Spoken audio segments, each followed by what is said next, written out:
the whole global wine and spirits industry is like 2 trillion plus. And so that's TVL technically, that's cash that's locked in there that can't be accessed and is, again, completely just sitting by the wayside. And so being able to bring those assets on chain with price discovery and pricing history and then make it accessible to liquidity means you not only put more money back in the hands of the owners, but you also create an entirely new kind of economic asset class around them. And that to me is really exciting because almost every other asset class growth comes from transparency and liquidity. Tzvi Wiesel is the founder and CEO of BAXUS, a tokenized marketplace for collectible wine and spirits. From vaults and authentication to DeFi loans and redemption, BAXUS is building financial infrastructure for the $2 trillion alcohol industry. Why bring alcohol on-chain though? I have bottles that I don't want to touch this or open this or sell this, but I could use cash for the next 3 months to do something else that's important. I don't want to have to sell this. And so instead I'm able to now collateralize it, take a loan. Today's guest is Tzvi Wiesel, the co-founder and CEO of BAXUS. This is our 5th episode that is a part of the Solana Sessions campaign focused on founders building in the ecosystem.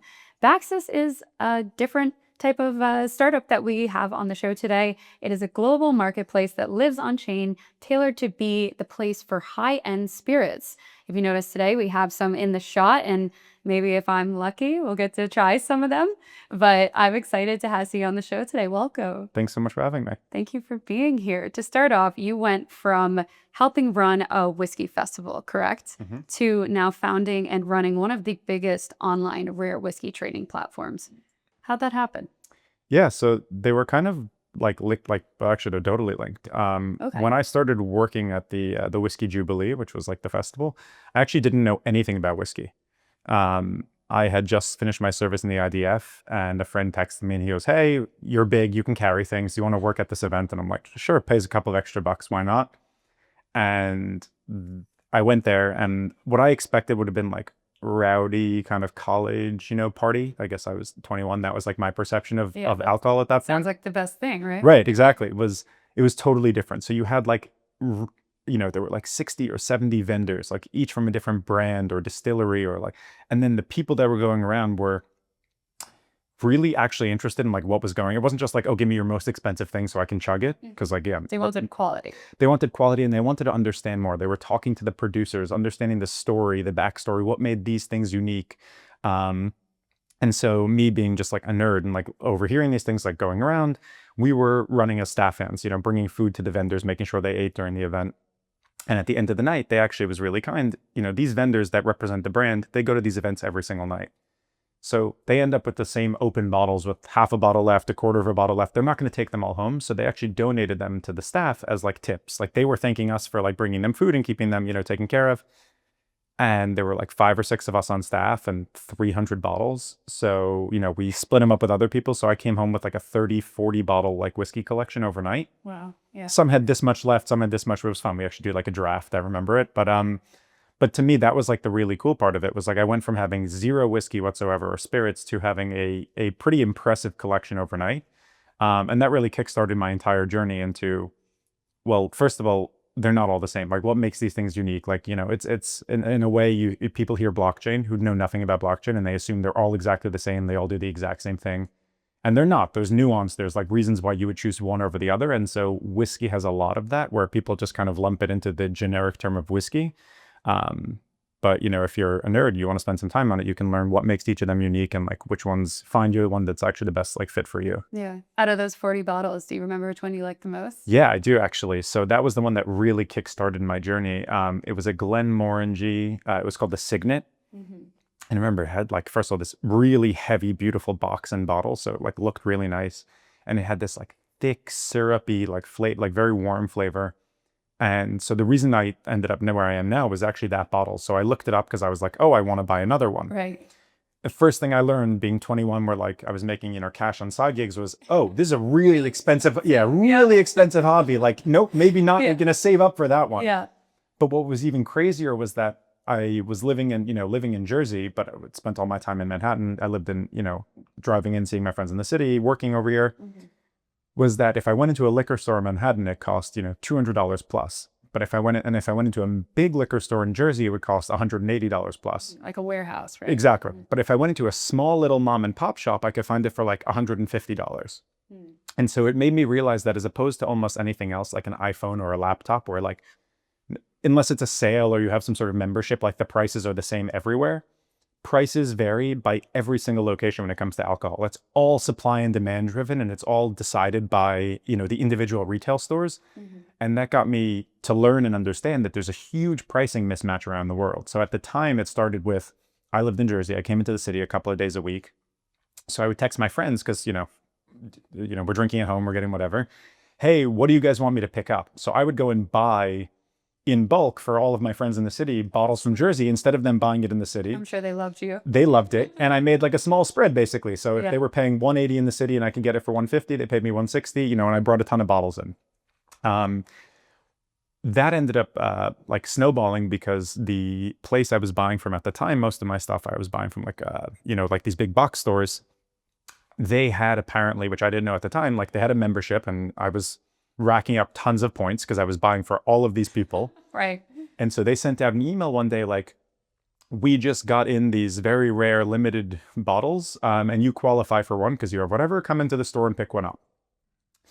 Now, it was called Van Winkle Family Reserve Lot B.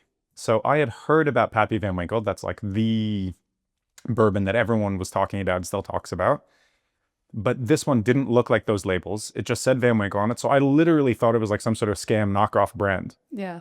And I actually texted my my now sister-in-law, and I was like, have you ever heard of this bottle?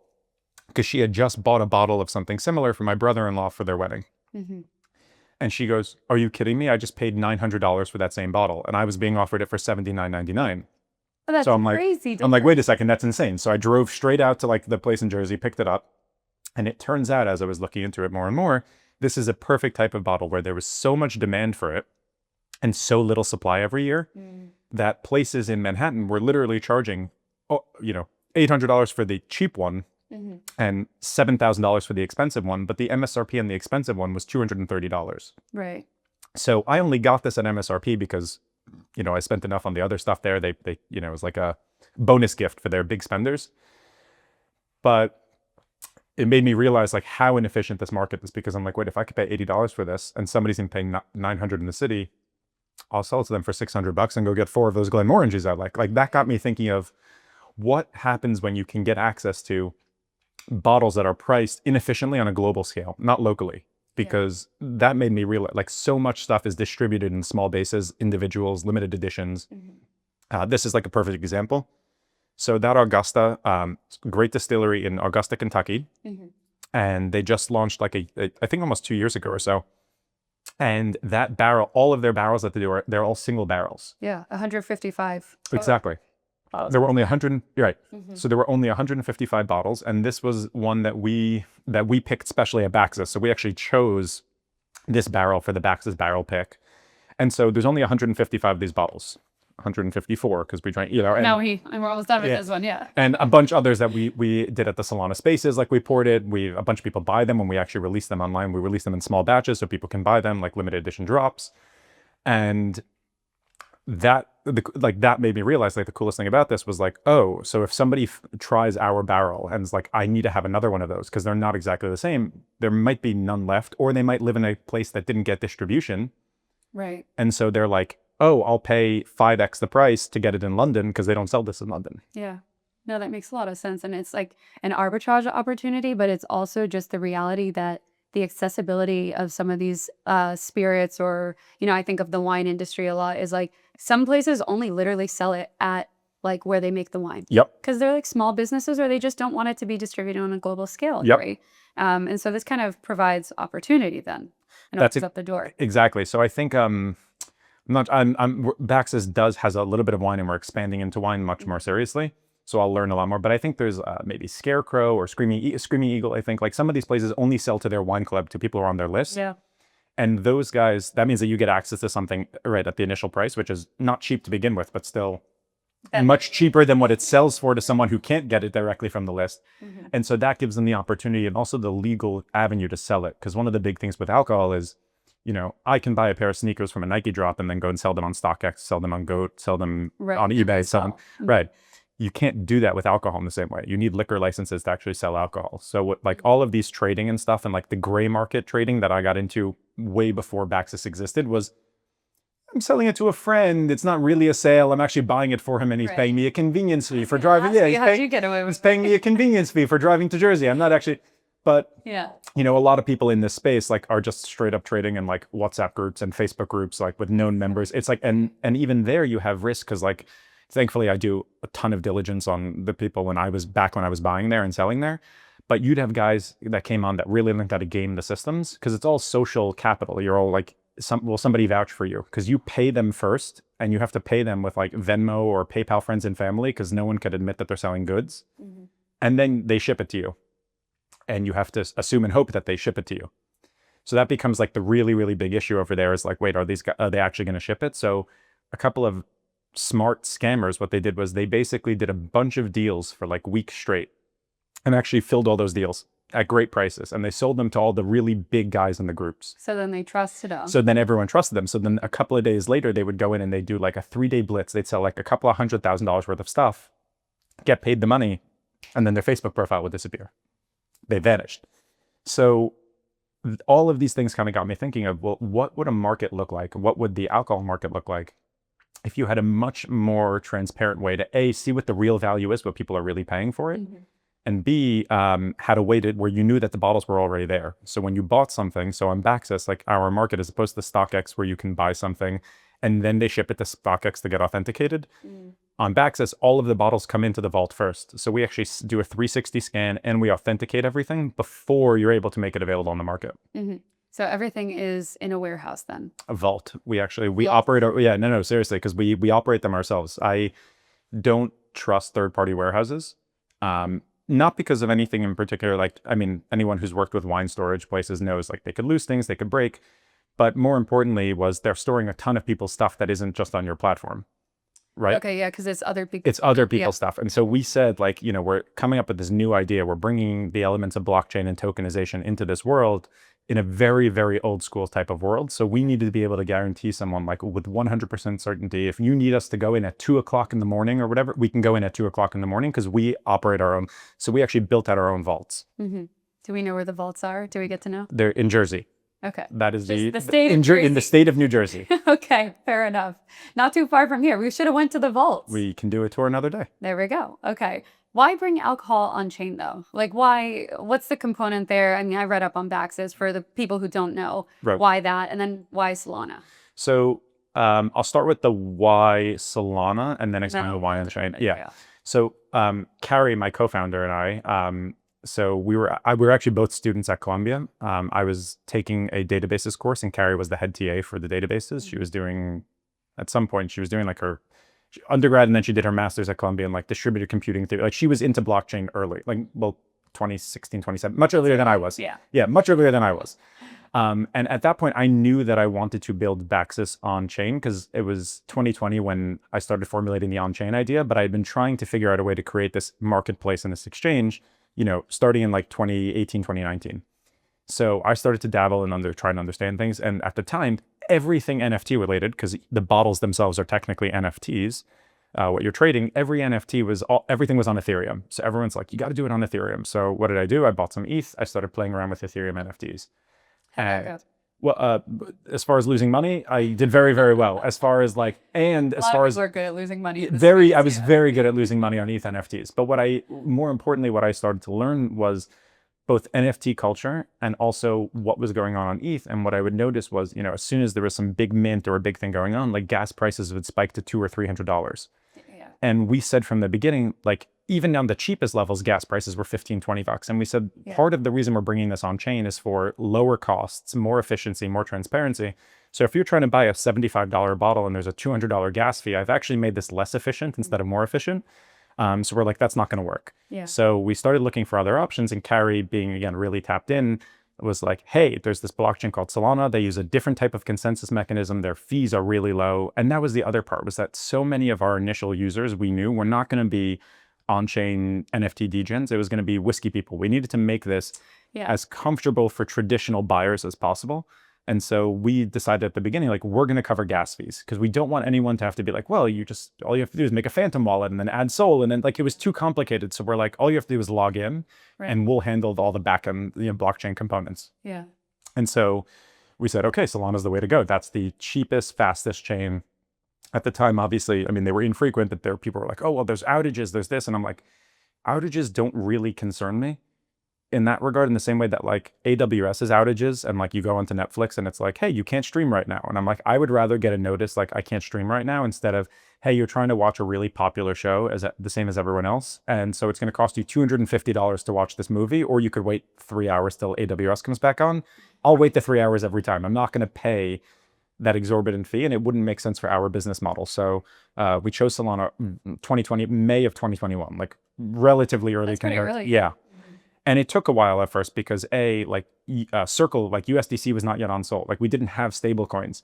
So it was still, and we didn't have, like Privy and the social sign-on options you have now. And we didn't have credit card processing for on-chain stuff. So all of the things that were like, oh, we're just going to build this on-chain, but make it super usable for Web 2 didn't even exist at that point. So we started originally, we were like, okay, we'll just build this ourselves. Then we realized like, these are 5 separate companies in one. We're not going to, we're going to build all of our infrastructure and architecture that we need.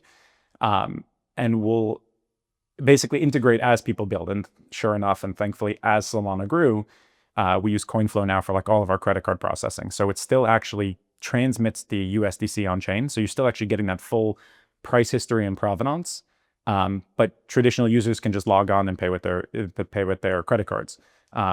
You can log in with your email address instead of and it spins up a wallet for you. So our non-crypto users don't even realize that there's like a blockchain wallet associated with like their, all of their collection and everything. Yeah. What would you say is kind of the number of people that are buying with credit cards versus the number of people that are buying with like a crypto wallet or something? So crypto has gone up a lot. Originally, I would say we were like 95-5, like credit cards to crypto. It's now probably closer to like 80-20.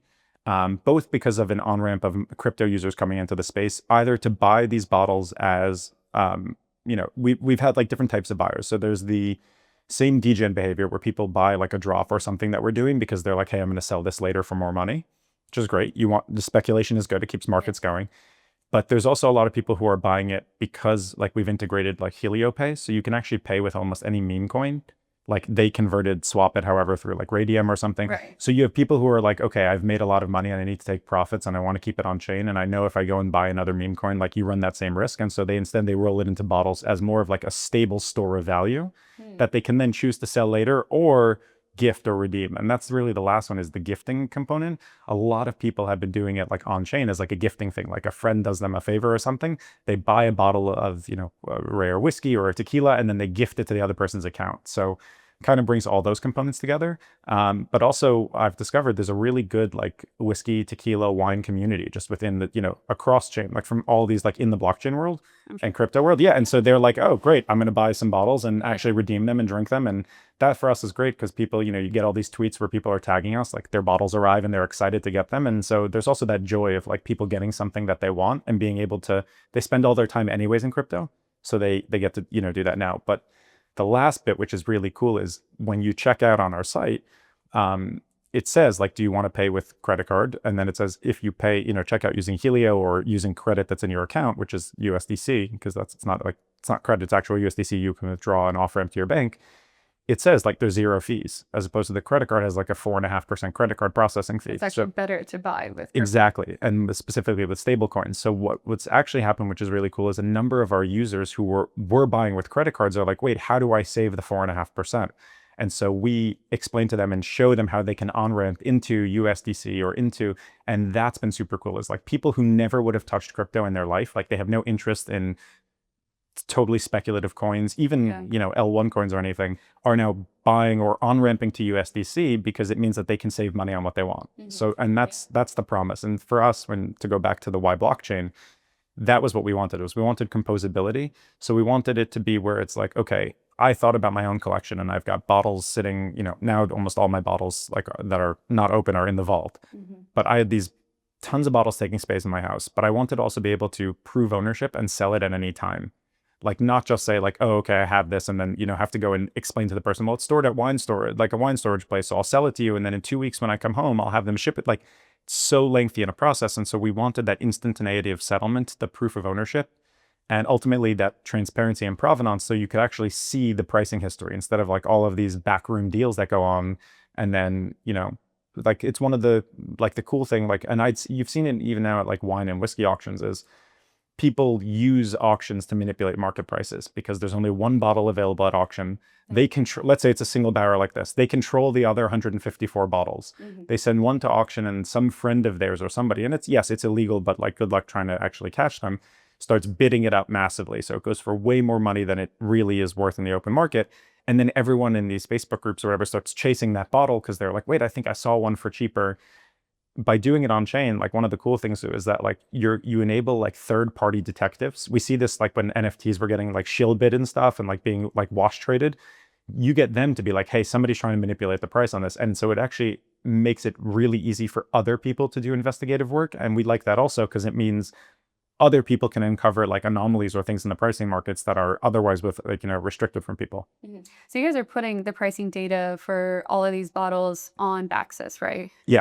So when you go on and you click on an individual bottle, like an asset, like and click into it, you don't only see the BAXUS prices, like what they've sold for on BAXUS. We actually scrape and have, like we have right now, like the largest secondary database of historic auction prices, plus these private transactions on these groups, plus like all of this other data that we're constantly looking for new ways to collect. And we make that available to people so that they actually see what the history of this thing is traded at, so that again, you don't just have someone who's like, oh, cool, it's on blockchain now, and then somebody tries to rip you off and charge you 5x the price. Right. And the sellers are the ones that set the price, right? Because I think when I looked, they were like, let's say bottle X, and there's two of the bottle X's, and one is like $100 and the other is like 170. Yeah. So it's kind of like they set the price. Exactly. So that's the other big thing, is like we don't dictate prices. It's not like, oh, you can only sell it for this amount or anything. And so you do see this all the time. Like two sellers will just throw it up at different prices, or even one seller has two and he just puts it up at different prices. And that also is more free market. Like that's what we like, is like if you don't want to sell something for a certain price, like at auctions when there's no reserve, your bottle didn't get a lot of attention, you end up losing money because it sells for way less than it's worth. We said you get to set the price, similar to the way it works on StockX in that regard, where like you see what the highest bid is and you see what the highest or the lowest ask, but like you can also see that like, hey, once these three, you know, like any order book, once these three pairs of sneakers sell at $150, the next lowest ask is $450. And then eventually the markets kind of stabilize. Surely there's a minimum, right? You're not letting people sell like The cheapest bottles of Smirnoff or something. So we don't have, okay, so the cheapest bottles, I think we had like some miniatures, like people like historic, and people sent, and I think they sold for like $8. Like they really were cheap. So and there so was actually cheap. yeah, there really are cheap ones. And the reason for that is what we normally do is like, it's not worth it for people. There's like an intake fee, you know, per bottle that covers the scanning, the authentication, all the storage and insurance. Like we don't really charge those fees. What happens is like, if somebody sends in a really big collection or a collection of bottles that we want, usually we either negotiate or waive the fee on like some of these collections. And so if somebody's sending us all of their stuff, which has happened a bunch, and they have a bunch of miniatures or something else, we're not going to tell them like, no, we're not going to take these. So we say, sure, no problem. Like we'll scan them also. We do and it goes up there. And those are the ones that sell for $8, $10. And again, those are, a lot of people buy them as gifts. A lot of people buy them just for the hell of it, to say like, hey, I just bought something on chain, like, you know, to show their family. Yeah. And that's pretty cool. So like, no, the cheapest bottles really can be like, yeah, you know, $8. What's the most expensive?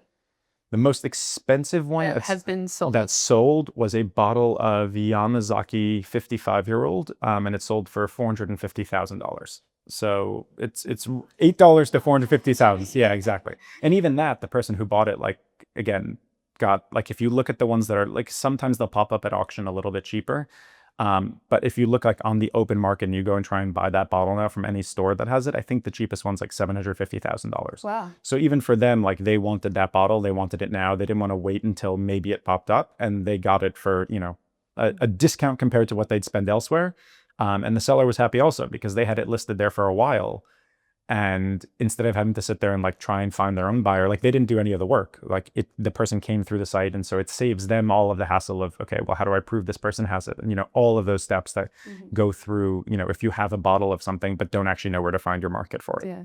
Is there an average price or like a sweet spot for the bottles? Yeah, I'd say the place where we're seeing the most volume is probably between like 250 and 1,000, I think is probably like in that range somewhere, 250 to 750 or so. For a couple of reasons. One of them is I think most of those are bottles that people who, I'd say those are the bottles that are most likely to be redeemed.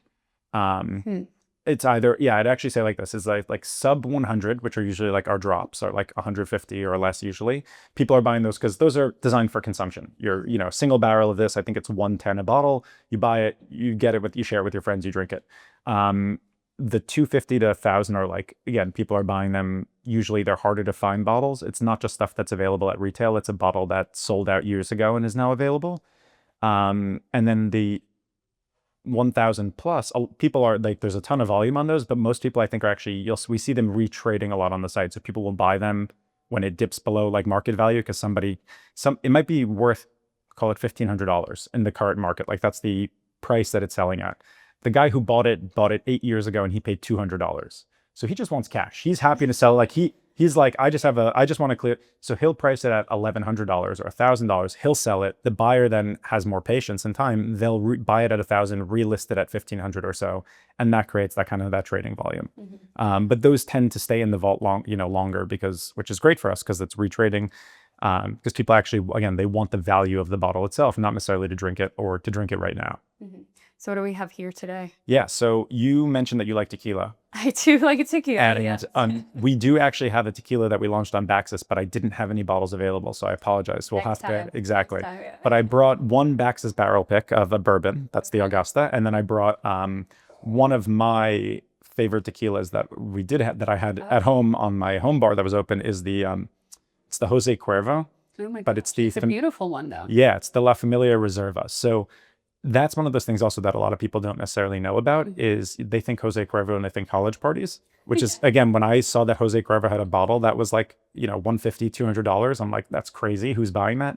And then I tried it and I'm like, oh wait, this is actually really, really good tequila. Yeah. And I think a lot of that came from at least the story. And I don't know how much of this is that this is the stuff that like, it's called, the Reserva de la Familia. So like this is apparently the stuff that the family would drink. Like that recipe, they'd age it. Yeah. Exactly. They'd age it for longer. It would be less of the sweetened or diluted product, I think, that you get in the US. And then, and then they started making it available as a premium product. And I was like, this is really good tequila. So dealer's choice. You get to pick which one. Oh my God, you're the guest though. No. But again, would it be wrong to try them both and it's out of the same cup? definitely not wrong. Like maybe gross if we don't finish it, but no. All right, so let's do a little bourbon first because that I think will have less of an impact on the flavor of the cup. Okay. And then we can have the tequila. Yes. Okay. Perfect. What else are you kind of seeing from the data for market trends or like what people are doing on chain and like really using this for? Yeah, so one of the really cool things, there's a couple of them that are being done now, is Loopscale, who you had on the show. We had Loopscale on. Yeah, yes. we love Loopscale, like really love that team. Yeah. So when we first started, one of the other things, cheers.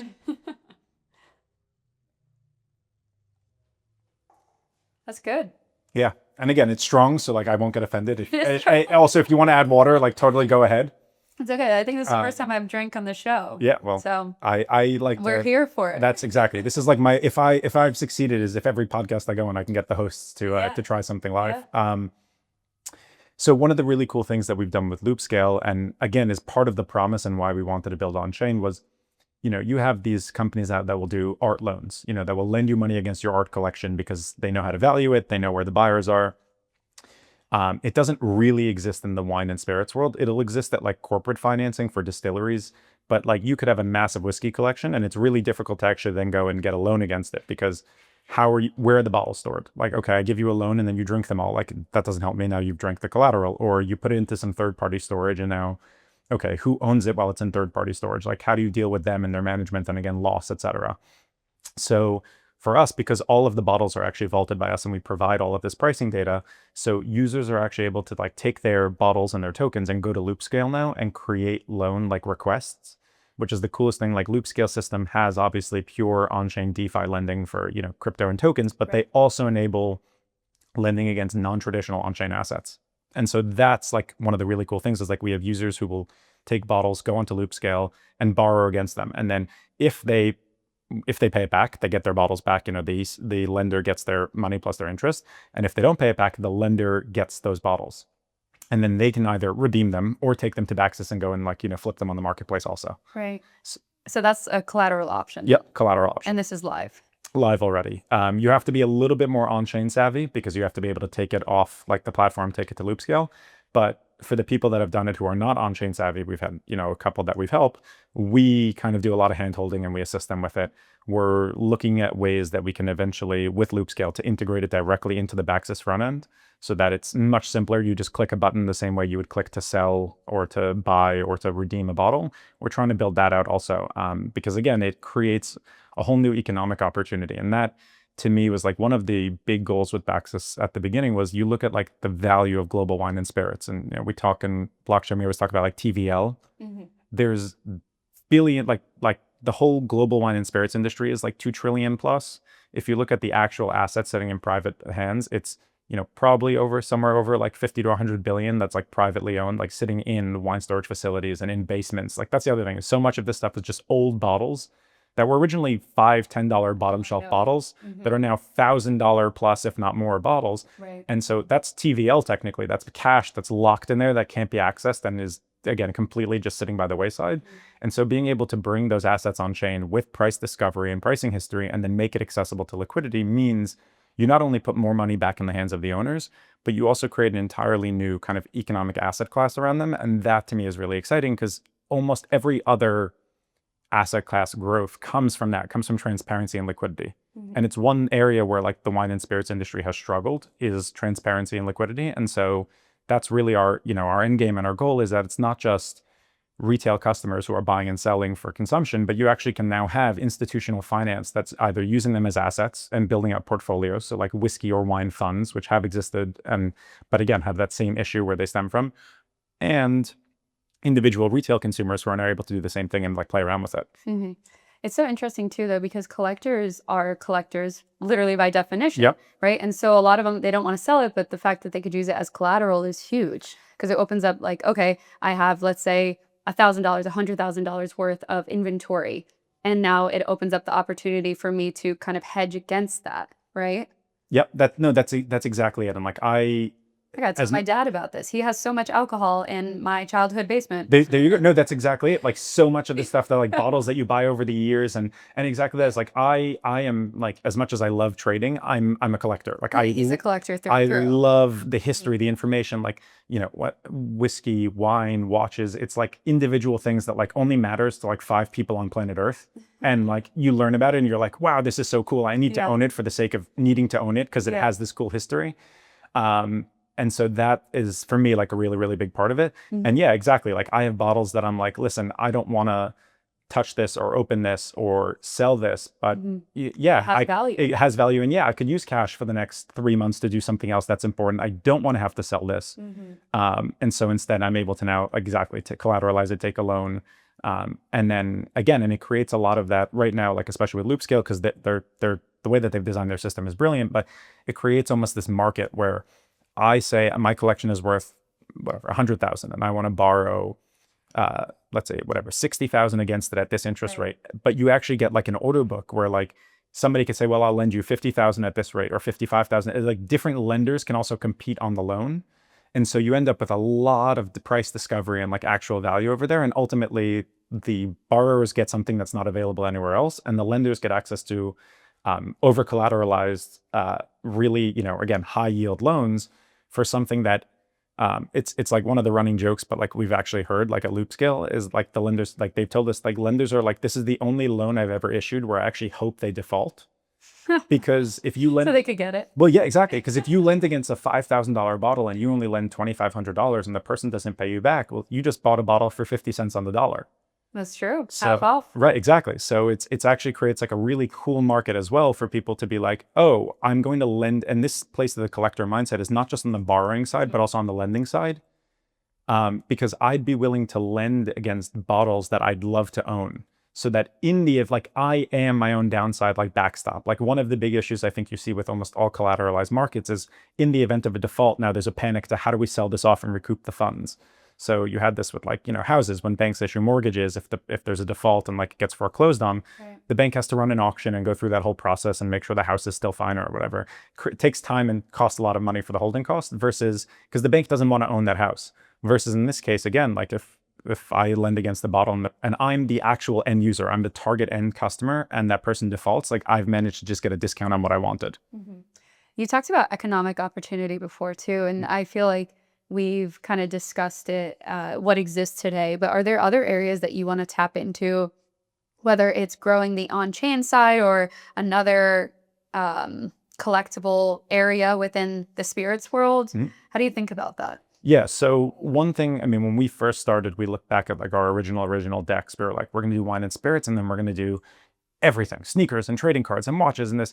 And what I've learned both from, running the business and also just over time is that there's so much untapped potential just in the wine and spirits vertical, so much friction at each level between the producer to the distributor to the retailer to the customer to the end user, like that we can stay so verticalized within there, and there's even more opportunity actually by staying verticalized and uncovering more inefficiencies that we can solve than there is also data that we collect, than there is trying to expand into every type of collectible.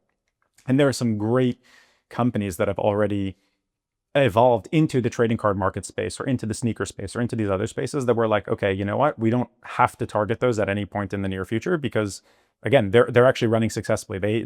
Other companies have solved for those inefficiencies. As far as on the spirit space, like other economic opportunities, the answer is yeah, there's a ton of them. Like in wine, so I mentioned we're expanding, we always say whiskey, that's like my default because it's also where I got my start. But like I said, you could find tequila and rum. And I mean, there's even some vodka on the platform and stuff that people are looking to sell. But what you also have is obviously wine. So that's like a big, huge area, has slightly different conditions, which is why like it takes more time. The provenance and the authenticity in wine is it's a very historically gray area. You had like, there's some movies and stuff about like professional grade wine forgers that like duped the biggest auction houses in the world into like selling fake bottles. Obviously you want to avoid that. Like that's a big part of us doing all of our authentication. But there's also like layers up the chain where again, eventually both from the financing side and that future production rate where like we're able to step in and like provide solutions. So one of them is, I mean, just on the lending side is like you actually now have stores, like liquor stores that will they'll send in their super high value bottles, collateralize it on BAXUS, and then they'll keep it listed on their store website, like the bottle for sale. Because they don't actually have it in their possession, they can't ship it out, but they can still basically source inbound leads. Right? And so exactly, so if somebody comes and buys a bottle for $80,000 that they have, is really market value of $50,000, they borrow 25, 30 grand against. As soon as they get paid, they take that, they pay the loan, they get their bottle back, they can ship it to the customer. So it creates that efficiency for stores as well. And that's a big issue when you walk into, any liquor store in the world, you'll see that their shelves are stocked. They can't do drop shipping last. They have to have supply, but they make most of their typical day-to-day sale is a bottle of Fireball or a bottle of vodka. So they need flow of capital, but they don't want to pass up those opportunities when they can buy a $50,000 bottle for $10,000. They don't want to leave that money on the table, but they might not have that cash available because they're like, well, $10,000 rotated into Grey Goose and Fireball would do a lot more churn than this 10,000 into that bottle. So Yeah. that's one of the cool parts. We have a couple of other things as well, like on the cask financing and the same idea. So like distilleries have major inefficiencies with, I look at barrels of whiskey like a bond. I produce it on day zero, right? Day zero, day one, the barrel's alive. The value is effectively just the costs, like how much it costs to produce the whiskey and the wood to make the barrel and then putting it into storage. Not very high. But I know that this one, let's say, had 155 bottles that came out of it at 8 years old. So I know that in 8 years, I'll be able to produce 155 bottles that are worth $100 each. So it's a $15,000 barrel. How do I finance my operation as a distillery, not as me as a retail consumer, but where I need to produce 10,000 of these, 20,000 of these, and then wait 8 years until it's ready to bottle. So historically, there have been some banks that were in it, but very small and localized to like Kentucky. And most of them have pulled back also because they funded so much production that it was hard to pick winners. Like there's so many distilleries out there. You're like, wait, which of these is actually going to stick around and make it? And then the other option was you had like private equity and kind of hedge funds that would issue these loans to them, but with crazy terms, because they knew that they were going to, so they'd say, okay, great, we're going to lend you all of the money for your production, but in 6 years, so 2 years before this is ready, you have to buy this back from us at, you know, a 6x what we're lending you against it. Yeah. So they've locked in, they know what their locked in returns are. Yeah. And you're willing to do it because if you borrow, call it $1,000 against the barrel, you pay back 6,000, you know that you're still able to sell it on the market for 15,000, which means the distillery, even in those cases, is only really making 8 or 9,000, like, because there's so many other people along the way that like charge these fees. But if you could instead take a 15 or even a 20% loan against inventory, that while it's maturing, you're making way more money on the upside, which means that the distilleries keep way more cash in their pockets, which means lower prices. Because the reason that they have to price this at this high rate is because they've had to pay 6x the cost of their barrel, basically, when they bought it back, versus having the ability to actually finance at a much more reasonable rate and say, okay, we've only spent, even with all the financing, we've only spent $3,000 on this barrel instead of 6,000. So now instead of it being a $100 bottle, we could price it at $75. Lower price, more people are willing to try it. More people willing to try it means more of it gets consumed. The brand gets more popular, they sell more whiskey. So it's like kind of a vicious cycle that you have. So there's a lot of opportunities that by having the downstream retail consumption data, both on the price they're willing to spend and also the bottles that they're buying, and then funneling that back up towards the financial layer to distilleries, producers, distributors, et cetera, solves, again, like a lot of these financial disconnect problems that end up creating downstream effects of, hey, there's too much supply and not enough demand because the prices are too high. Mm-hmm. How many of the sellers are collectors versus like distributors and other wholesale options? Or like a liquor store in the city, do you like go and reach out to them and cold call and say, hey, we have this site called BAXUS, you should definitely put things on it? Or it's like, no, because you really want more exclusive types of items? No, so we don't do wholesalers really, because the way in which the liquor, like we have licenses, the way in which the licenses work is that like we call ourselves kind of the fourth tier. Mm-hmm. So the way it works in alcohol in the US is the producer sells it to a distributor, the distributor sells it to a liquor store. Yes. And then the liquor store sells it to a consumer. Yes. Okay. Now, the issue is when you get that bottle now, how do you then sell it on? Like that's the part that's like... So it's for the normal people. So it's for the normal people. Yes. Now, liquor stores can use our platform to sell as well, if they want to. Some of them do, for, again, bottles that they have in inventory that they don't have the local customer base for. Or again, where they want to collateralize it, or they think it would do better and sell faster on our platform, so they can. Wholesalers, again, right now we don't. There are solutions and ways we can work with them. Like we've done a lot of really cool stuff with brands. It then goes through a retail license that we have, and then that gets sold on to consumers, like as kind of we become the primary issuer, so to speak, like we become the retailer in that instance. Mm-hmm. But we do those, again, with our barrel picks and our drops, specifically because we want to target unique individuals. Like we have an app that we acquired 2 years ago, I think about 2 years ago, called Booze App. And that app is like what you use to track your stuff at home. So like what you have, not just what you, like for collectors, like if it's sealed, if it's open, what you have on your bar, and it gives you retail pricing. So as opposed to like secondary market pricing, it tells you like if you go into a liquor store, like this is what it costs right here. This is what it should cost also. So you don't go into a liquor store and massively overpay because you haven't seen it. And that app is now, like, we're in the process of integrating it with BAXUS. So you'll have the marketplace, you'll have all these dynamics. But we have over 150,000 users. And so we have tremendous amount of data of what people actually like to drink, what they're consuming, like what they're collecting and holding on to and not opening versus what they're buying and opening or buying and trading with their friends. And so that also helps us like with the brands who want to do like a targeted activation. So we've done some really, really cool targeted like activations with brands where we'll do like last year on Thanksgiving. So we did like what we called the turkey hunt, which was, so we worked with Wild Turkey. Mm-hmm. And so we had a bunch of Wild Turkey products that were retail products that were available at retail. Again, that people can't necessarily get because it's not sold in their area. And then we had these like limited edition Wild Turkey products like the Russell's Reserve 13 and 15 and single rick houses, like they're, high end, couple $100s a bottle that were randomly dropped on the site and hidden and like disguised and stuff. And so people were like going all over the site and like pouring over it, trying to find one of those bottles. And so that also is a cool thing because it gives the brands now a way to connect to their consumer and to find their target audience in a way that they can't previously, because they don't even know which liquor stores are carrying their product, let alone who the customers then that are buying it from the liquor stores are, or who the people the customers are selling it to afterwards. Yeah. So the opportunity is also to get to know who your buyers are, which is honestly probably a problem in crypto as well.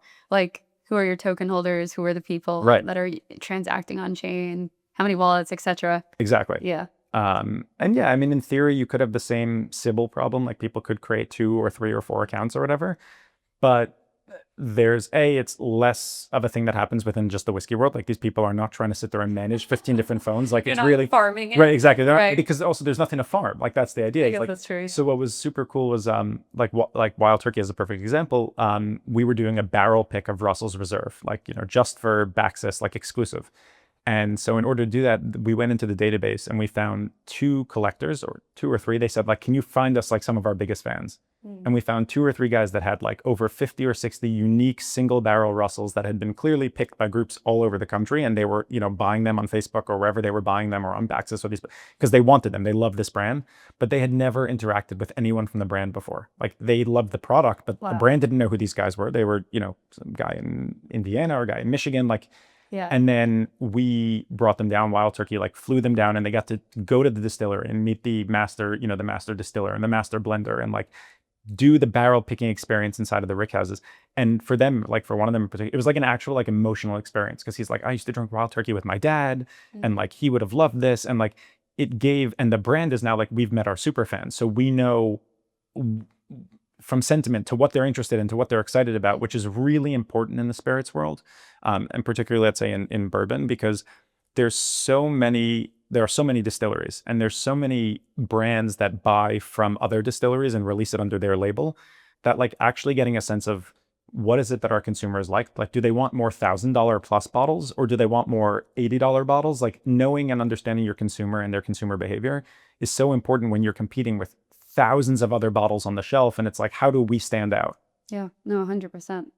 You mentioned that BAXUS has about 150,000 users. Would you say those are unique users, or do you know if they are? I'd say for the most part, I would say those are unique. Like again, we haven't. They're not like 100 wallets per person. Exactly. So exactly, and because a lot of them, again, like it's split between people who are using the marketplace and people who are using. And the majority of them are non-crypto people, are using credit cards or whatever. Your vast majority are complete credit card users. So even there, I guess that's one way we could theoretically see, is like if the credit card name matches or whatever. We haven't had that issue, like in the sense of most people are just using one account. They don't have a need to. I could see why, for people's privacy sake, they might want to split accounts in the future, like because the bottles are show up in your wallet and you don't want to.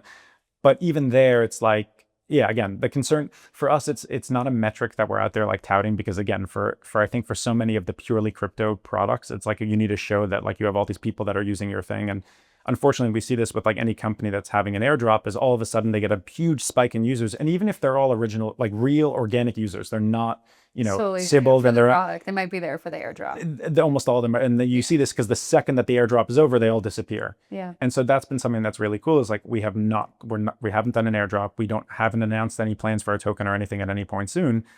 But we have real users who are coming back again and again to actually buy, because the utility of the product is what they actually want, versus the idea that they'll, you know, get rich off an airdrop. Do you know how many of them are repeat? Yeah.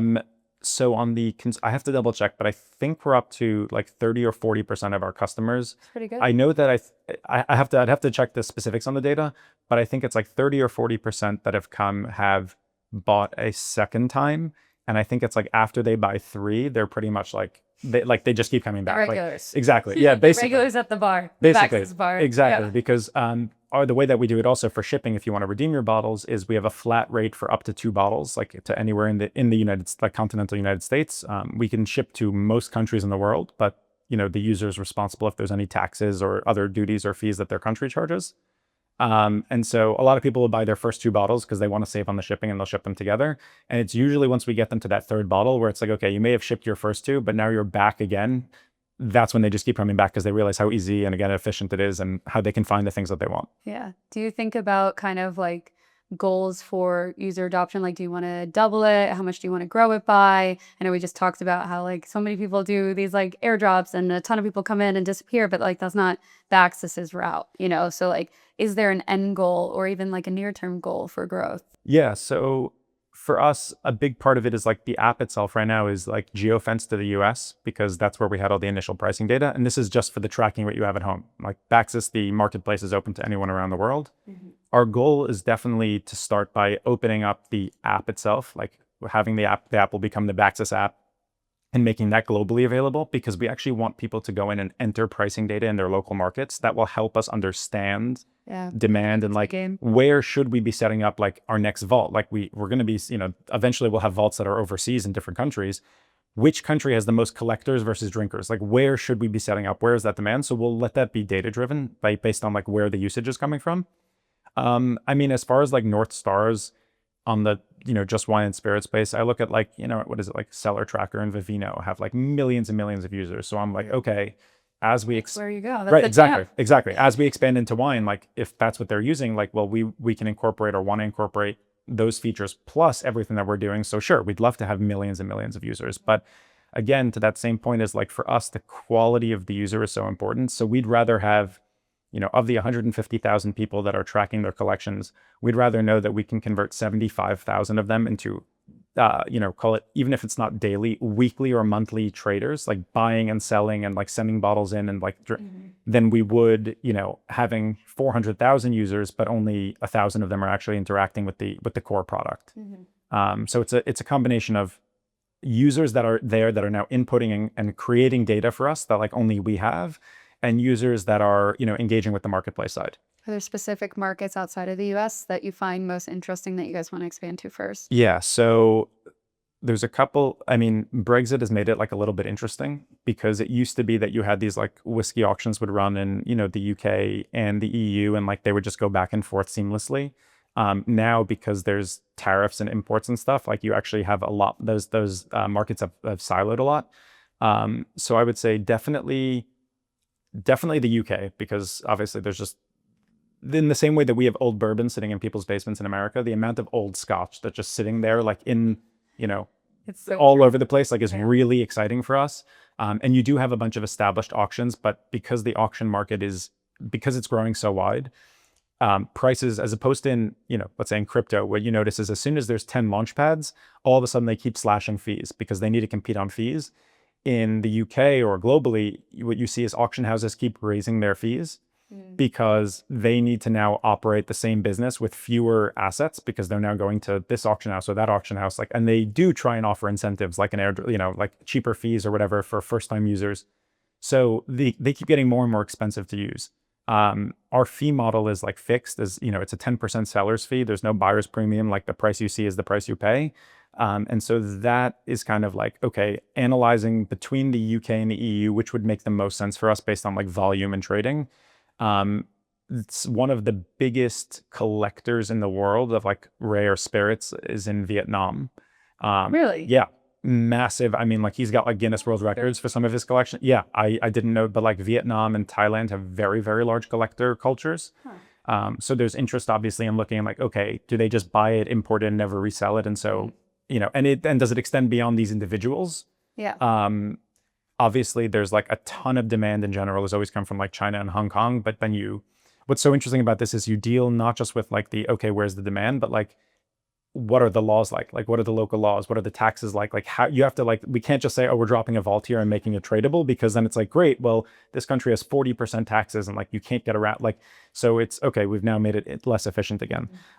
Japan has a massive whiskey collecting culture, and like also just whiskey. We have great whiskeys for sure. But not just Japanese. What's so interesting is Japan has some of the most interesting bourbons in the world are also in Japan. They were buying what is now rare bourbon in the 80s and 90s. Like, the US was kind of like on a pause. They were like done with bourbon.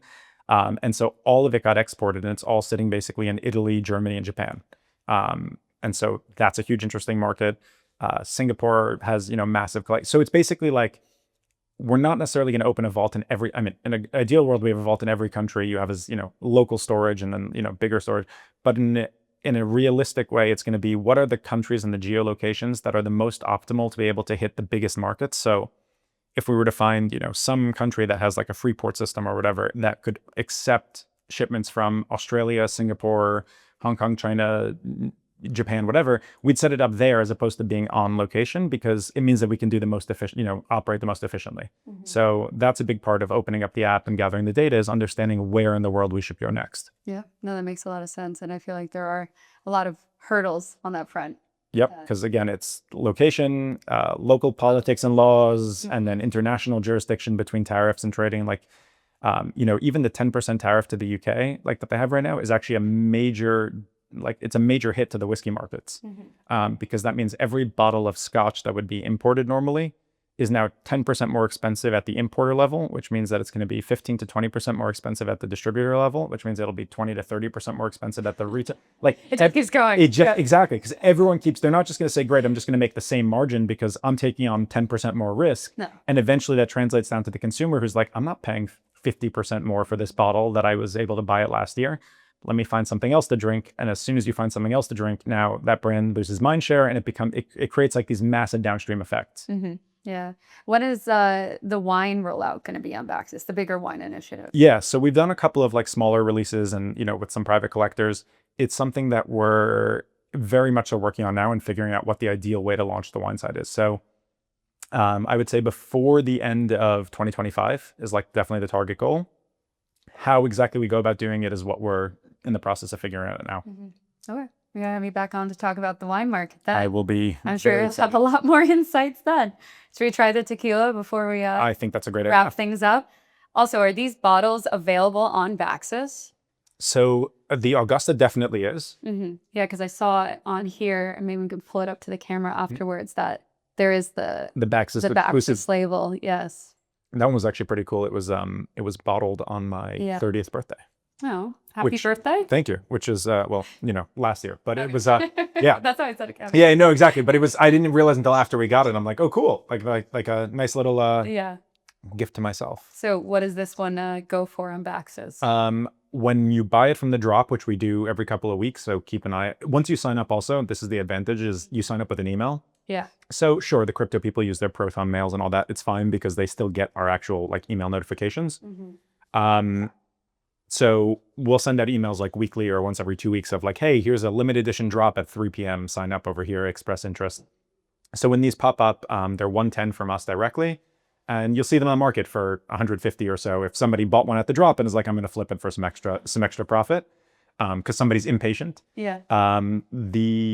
I don't think there's any of this bottle specifically, actually, now that I think about it, but there's some really, really good other tequilas that are on the marketplace. You can't list open bottles, right? No, you cannot list open bottles. It made me think back to the beginning, your origin story, when you had all those 40 bottles or whatever. Exactly. But again, the cool part is like, we do have some stuff, like one thing that we've done for a bunch of, that we do now is like when we have, let's say our barrel picks or stuff, or we have open bottles, we'll pour them into like mini sample bottles and then throw them in as like a surprise gift when people redeem their bottles.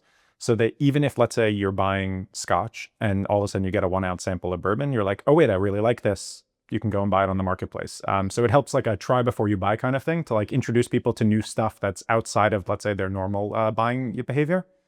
So again, it's, a big part of it is obviously the financialization. That's like blockchain is great at. But one thing that I think people have forgotten, because it became less exciting, but like when Web3 and NFTs were nuts, was everyone was talking about community. And what's so cool about wine and spirits is that they're so communal. People get together to open a bottle, like especially if they get an interesting bottle of wine, they get together with their friends. And that's been a big part and really helpful as part of our growth strategy also, is that people have groups. Like they already have their social group of like, oh, these are my bourbon friends, these are my scotch friends, these are my tequila or wine friends. And so when one of them ends up on our platform, almost inevitably, like we see this like node basically pop up, and then people start like signing up through them or whatever, because it's word of mouth. It's exactly. I got something cool. Where did you get this? Oh, I got it on BAXUS. And then we get so many like inbound emails. Like my friend just showed me this, Russell's, for example. We got an email this morning that he got on BAXUS. I can't find that on the marketplace. And we're like, yeah, it's a drop. Here's when the next one is, sign up over here. Like, right. So it creates that kind of the hype and the excitement, but also brings people in. And so it's why, here at an interview, or like we do, at the Solana spaces, or like when people are hosting events during these conferences, we always try and do like a happy hour with someone else, because every event has so much drinking involved. And we're like, we don't need to just host a happy hour with somebody else, right? Like, or on our own. We don't need to just come meet us at a bar because that's not exciting. But when somebody's hosting an event, we'll be like, we can bring a couple of bottles and like we host a whiskey tasting or something. So you can come and get a drink if you want, just, go and chat, or you can come and like really learn what makes these interesting. Like a guy in our team, Owen, who's he's a whiskey historian. Like he lives and breathes this stuff. He can tell you so much about any of it. People come like, oh yeah, I kind of knew a little bit, and like just sit down to just listen to him like walk you through all of the nuance and the details and what makes it so exciting. And again, that's the cool part, is it's a collectible, it's a consumable, but it also has all of this like history and information and stuff like kind of just nested inside, and kind of brings people together where they're like, oh, I tried this thing, and then they go and find it to share with their friends because they want to share that experience. Yeah, amazing. Well, cheers to that. Cheers. And I have one more question for you. Please, yeah. Oh my God, that's like so smooth. It's good tequila. The Jose Cuervo Reserva de la Familia. Yep. That's what yep. it is. Okay. That's it. Find that one. Yep. You got to put that one on BAXUS. We'll have to find someone who is sitting on a bunch of them, because they also do these. These are like annual releases.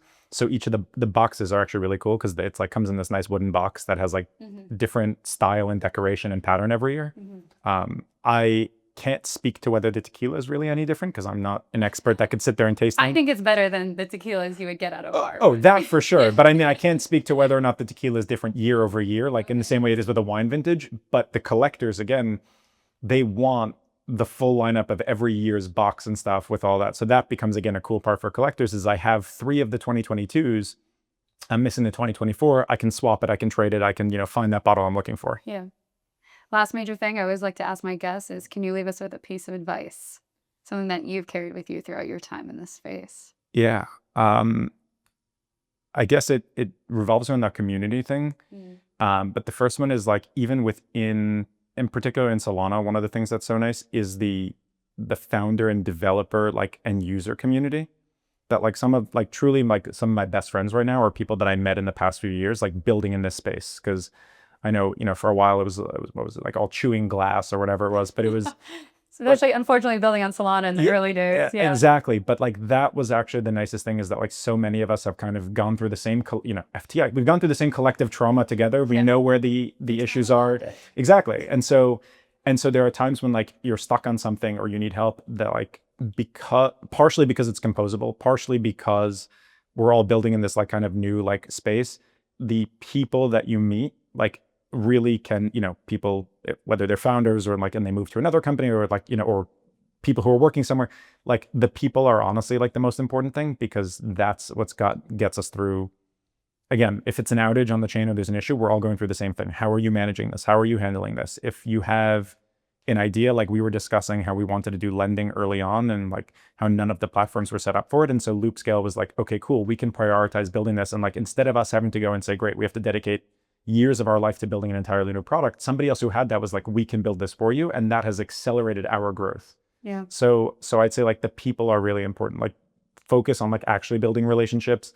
Some people, because it's crypto, you'll only ever meet online, and then eventually you get a chance to meet them in person, and it's like the craziest thing, because you're like, we've been friends for 3 years, yeah, exactly, and I just actually met you. Yeah. And I'd say the same thing though goes for users, which is if you find someone who's like a power user on your platform, you should be doing or someone who's coming and doing something strange, like out of the norm, you should do everything in your ability to like reach out and connect with them. Because we've learned so many things at BAXUS that we've used to improve or modify or change parts of our product, specifically because we saw a user who came on who like was doing something, and we're like, wait, why'd you do it this way? It was like something not clear, or were you looking for something else? And that's been super cool. And then, most of crypto stuff takes place on Twitter as like our social media of choice. We get so much feedback over there. Like people who go outside or are sharing things that they're doing, or like making suggestions for features, like they're just typing into they're not like tweeting at us like, hey, can you fix this? They're just like, it'd be so cool if I saw XYZ on BAXUS. And then we see them, we're like, wait, that's a great idea for a feature. How many other people would use something like this? So between both like your people who are working in the industry kind of network, and the people who are using your product in particular network,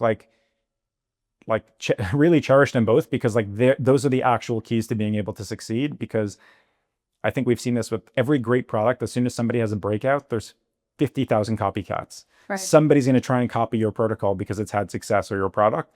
And so you really need to rely on like that strong like network effect and the entrenched like other users and founders and builders in that space who are like, no, these are the guys that we're backing because we know them and because we know how dedicated they are, versus kind of the mercenary effect where people are like, wait, this is working. We need to launch the exact same product, but lower fees by 0.5 basis point so that we can try and attract new people and steal away from their users. So yeah, no, I agree with you 100%. Amazing. Well, thank you for coming on today. I will definitely be using BAXUS to get some gifts for family members. So yeah, thank you again. Thanks for having me.